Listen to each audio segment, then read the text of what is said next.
항상 제가 말씀드리는 우리는 본질을 봐야 된다고. 네, 여러분 반갑습니다. 비트캐쳐입니다. 요즘 시장 조성자들의 시장을 흔들기 위한 가장 좋은 재료 바로 지갑 이동. 이번에 또 미국 정부에서 비트코인이 이동됐다는 소식이 들리면서 비트코인이 70K를 돌파해주나 했더니 다시 한번 눌러 앉으면서 시장 분위기가 흔들리고 있는데, 여러분들이 이제는 면역이 되셨을 거라고 생각합니다. 실제 얼마 전에 마운트 곡스에서 지갑 이동, 상환 물량 이동된다고 해서 14만 개에서 4만 7천 개로 마운트 곡스 지갑이 줄었다. 근데 비트코인은 오히려 어떻게 됐습니까? 오히려 비트코인은 55K를 찍고 여기까지 상승했다. 우리는 인간이기 때문에 물론 망각의 동물이지만 여러분들이 꼭 기억해야 됩니다. 지갑 이동은 세력들이 개인들과 개미들, 투심을 흔들기 위한 가장 좋은 수단입니다. 왜냐하면 제가 항상 말씀드리는 거, 지갑을 이동했느냐가 중요한 게 아니라 실제 시장에 비트코인을 던졌냐 안 던졌냐, 그 부분이 명확할 때 여러분들이 의사결정을 내려야지. 지갑 왔다 주고받고 아무리 100번 1000번 한다라고 해서 비트코인 가격이 떨어지는 게 아니다. 근데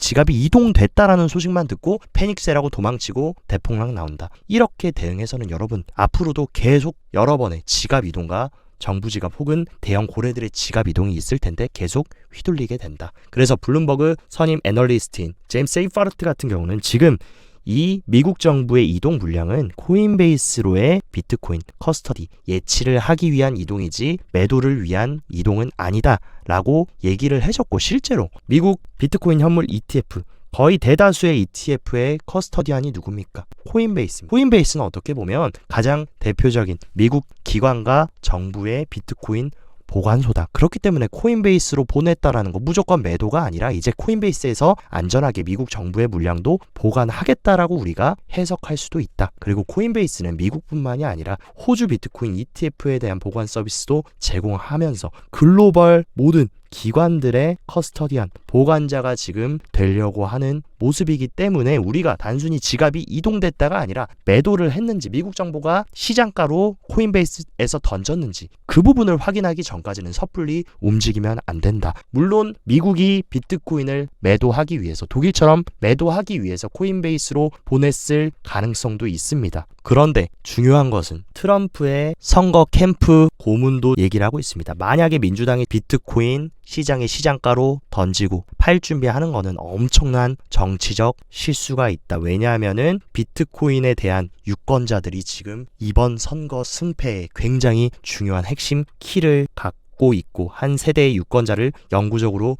등지게 되는 꼴과 같다. 심지어 지금 민주당의 핵심 기부자들은 카멜라 해리스한테 다가올 크립토 컨퍼런스에도 출연하고 좀 친화적으로 돌아서라, 이런 식으로 쩐의 전쟁인 미국 대선 핵심 기부자들이 얘기를 해주고 있는데, 그 어느 나라보다 포퓰리즘이 중요한 미국의 대선 후보가 그것을 싸그리 무시하고 비트코인을 다 팔아버리는 거, 최악의 악수라고 생각이 들고, 재미니까 지금 바이든 해리스 행정부의 암호화폐 산업 회복 촉구하고 모두가 지금 한마음으로 입을 모아서 크립토 시장에 친화적으로 돌아서라, 그래야 승리할 수 있다라고 얘기하고 있는데 그것을 다 저버리고 그런 어리석은 행동을 하진 않을 겁니다. 물론 해리스의 지지율이 많이 올라온 것은 사실이나 아직도 폴리마켓 같은 경우에는 트럼프가 지금 압도적인 상황이다. 안 그래도 지금 밀리고 있는 쪽이 악수를 더 버리면 이번 선거 그냥 집어 던지겠다라는 말과 같다. 그렇기 때문에 저는 절대로 그런 악수를 두진 않을 것이라고 생각합니다.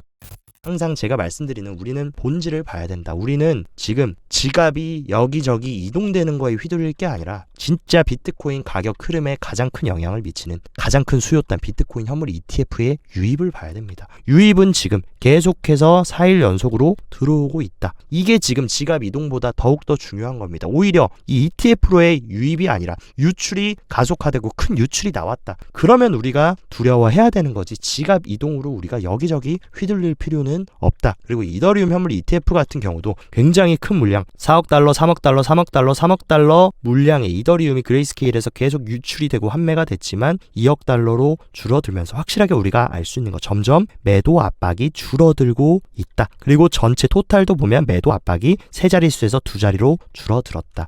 이제 이더리움 현물 ETF에 대한 환매도 어느 정도 시간이 지나고 어느 정도 갈아타기가 해소만 된다라고 하면은 충분히 이더리움조차 많이 웅크려져 있지만 좋은 모습 보여줄 수 있다라는 거. 그렇기 때문에 우리는 본질을 들여다봐야 된다. 그리고 비트코인의 가장 중요한 펀더멘탈 뭡니까? 바로 해시레이트다. 해시레이트가 최근 비트코인 가격이 횡보하고 지지부진하면서 굉장히 크게 빠졌지만 이내 다시 다 말아 올리면서 해시레이트가 또다시 올타임 하이를 최근에 갱신했습니다. 해시레이트가 올타임 하이를 갱신했다는 것, 채굴자들이 다시 열심히 비트코인 채굴하려고 채굴기 돌리고 경쟁을 하고 있다라는 뜻으로 해석할 수 있고, 실제로 지금 핵심 분석가들은 대다수의 마이너들이 비트코인을 축적하고 있는 것으로 보인다. 근데 그 축적의 주체가 누굽니까? 오히려 영세한 채굴업자들은 이번 흔들기와 채굴자 항복을 통해서 비트코인을 집어 던지면서 매도하고 있지만, 반대로 100개에서 1000개의 비트코인을 보유 중인 대형 마이너들은 계속 비트코인을 홀딩하고 있다. 그 얘기는 뭐냐?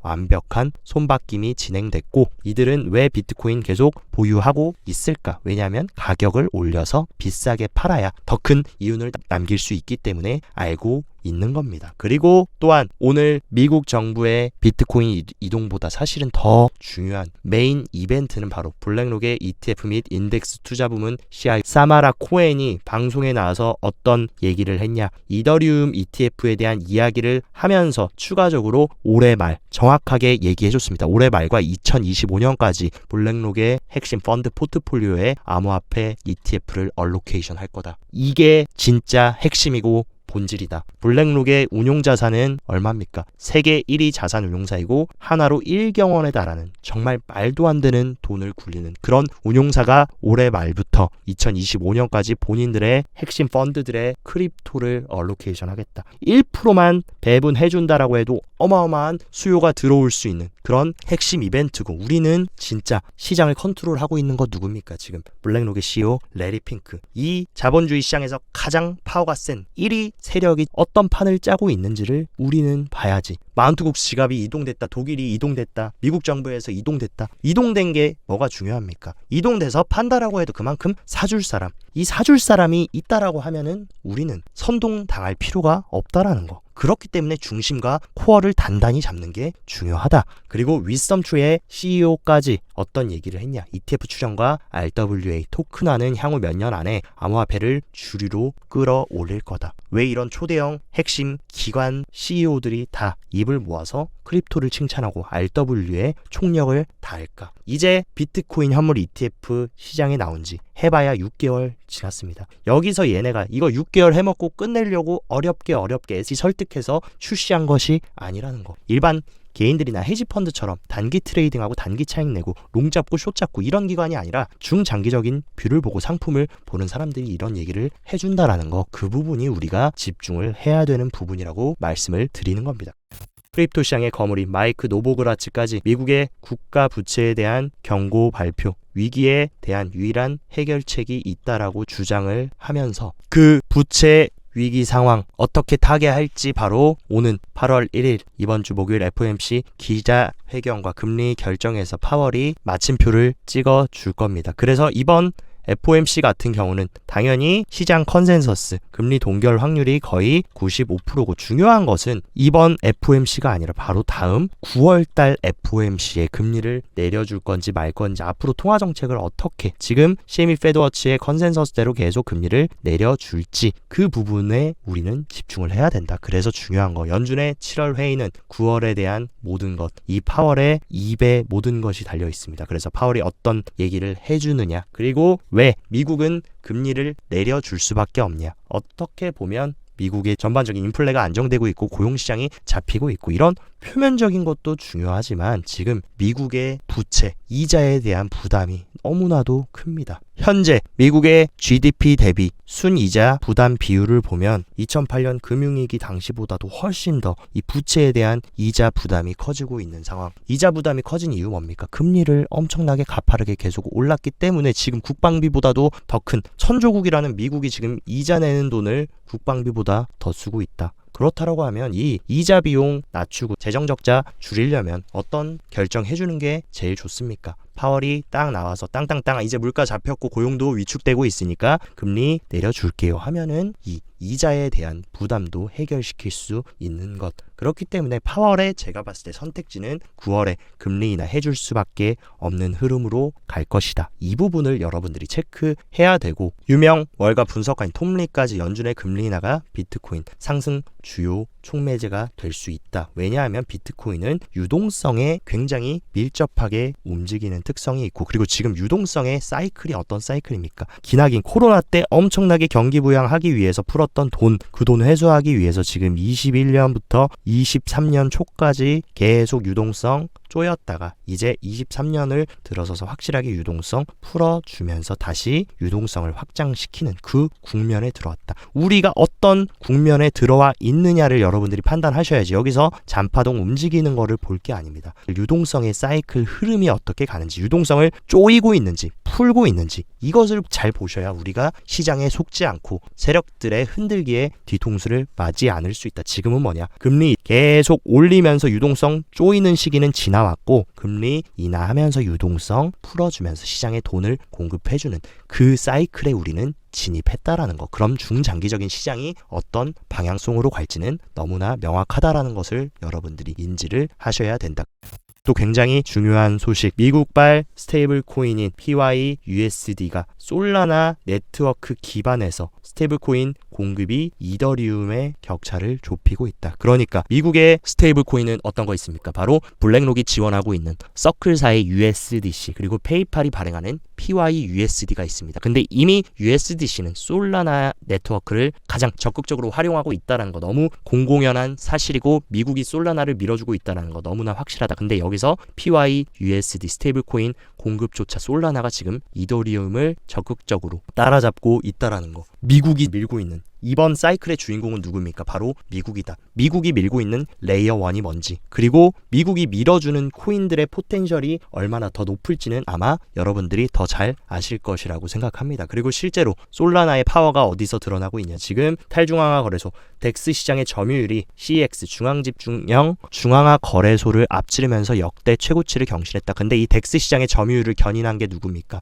여러분들도 잘 아시겠지만 솔라나 생태계 때문에 덱스 시장이 지금 활성화되고 있고, 이번 사이클에서 또 우리가 놓치면 안 되는 게 바로 덱스다. 이제 점점 중앙화 거래소에서 탈중앙화 거래소로 이동되는 흐름, 그 흐름이 아마 이번 사이클에서 우리가 집중해서 봐야 되는 부분, 그리고 그 덱스 시장 활성화에는 솔라나가 있다라는 거, 솔라나가 견인하고 있다라는 거 여러분들이 체크를 하셔야 된다. 그리고 몇 가지 온체인 데이터들도 우리가 체크를 해보자면, 일단 70K를 시도했지만 또다시 저항을 맞고 내려왔지만, 항상 말씀드리는 거, 단기 홀더들 평단가가 굉장히 중요한 지지, 서포트 역할을 했는데, 이번 조정에도 두 번이나 단기 홀더의 리얼라이즈 프라이스를 지지해줬는데 지금도 그 자리가 어디냐? 64.5K. 그러니까 이 64.5K만 하방으로 이탈해가지고 종가 마감하지 않는 한 여기서 조금 흔들어 준다라고 해도 이 구간 지켜만 주면 상방 흐름으로 갈 수밖에 없다라고 지금 온체인 데이터는 얘기를 해주고 있고, 중요한 거, 중앙화 거래소에 비트코인 입금 주소가 줄어들고 있다. 그 얘기는 뭐냐? 매도 압력이 지금 굉장히 줄어들고 있다라는 겁니다. 비트코인을 팔기 위해서